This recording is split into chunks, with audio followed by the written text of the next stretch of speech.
Before London was London, before Romans came, this was marshland, a river without a city beside it. Then in 47 AD, Roman soldiers arrived.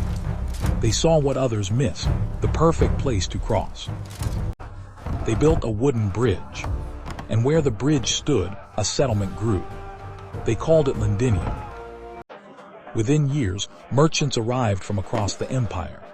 Wine from Gaul, olive oil from Spain, silk from the east. But in 60 AD, disaster.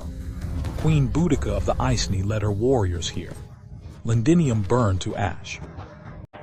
Yet Romans returned. They rebuilt, stronger than before. Stone replaced timber. Londinium rose from its own ashes.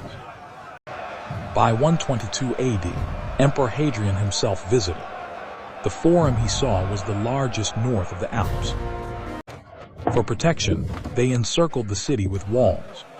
Those walls would define London's boundaries for 1600 years. But empires fall. In 410 AD, the legions withdrew to defend Rome itself. Londinium was left behind.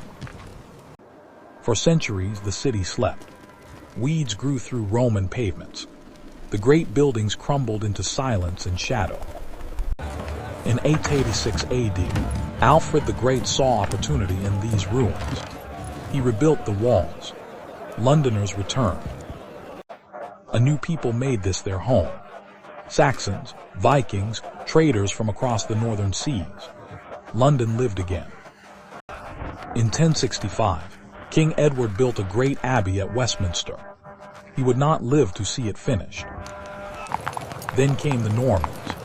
William the Conqueror rode into London after Hastings. He brought a new order. To control these Saxons, William built a fortress. The White Tower rose above the city, a warning in stone. 90 feet tall, blindingly white. From its battlements, Norman lords watched over a conquered people with suspicious eyes. Yet commerce proved stronger than conquest. Merchants won privileges. London's wealth made it indispensable, even to kings. In 1176, they began a new bridge. Not wood this time, but stone. 19 arches spanning the Thames. Houses rose upon the bridge itself. Shops, chapels, even a gatehouse. A city suspended between two banks. And at the southern gate, a grim tradition began. Traders' heads on spikes. A warning to all who enter. By 1500, London was Europe's rising star. 500,000 souls crammed into medieval streets of timber. Shakespeare walked these streets. The Globe Theatre stood on Bankside.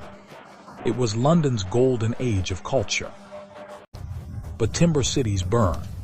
On September 2nd, 1666, a baker's oven on Pudding Lane changed everything.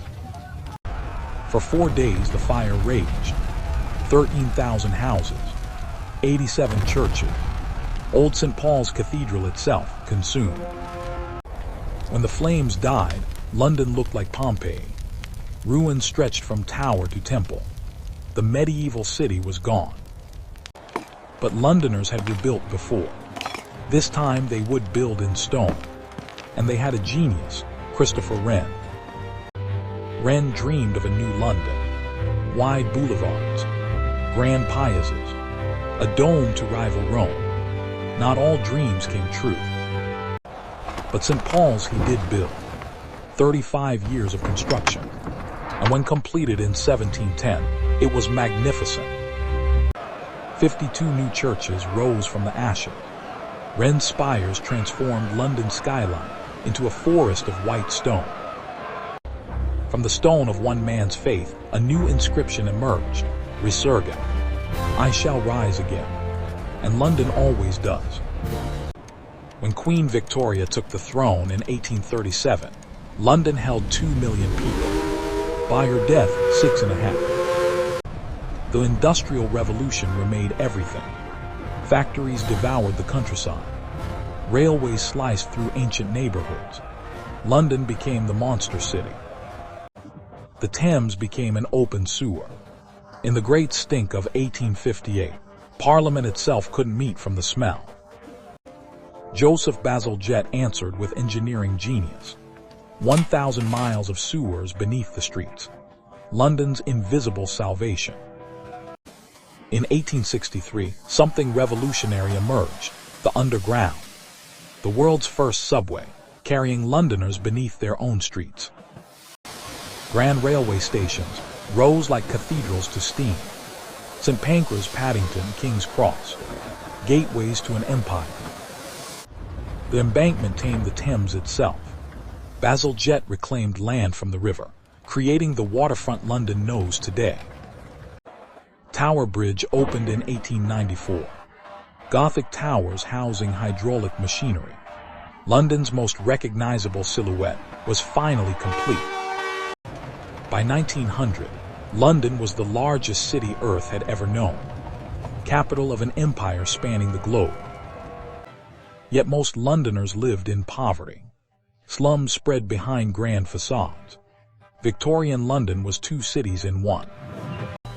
When Victoria died in 1901, an era ended. London faced a new century with confidence.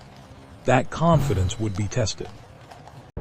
September 7, 1940. Black Saturday.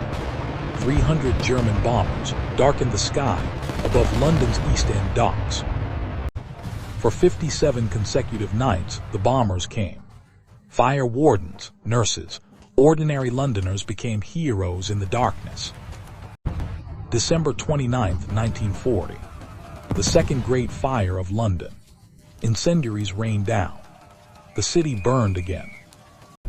St. Paul's stood defiant. Volunteer firewatchers saved Wren's masterpiece while the city burned around it. A symbol of survival. Underground stations became shelters. Families slept on platforms while trains thundered past. London found safety beneath its own streets. May 10, 1941. The worst night. 1,400 Londoners died. The House of Commons was destroyed. Then the bombers turned east to Russia. The Blitz ended. London stood wounded but unbound. 30,000 dead. 1944 brought new terror.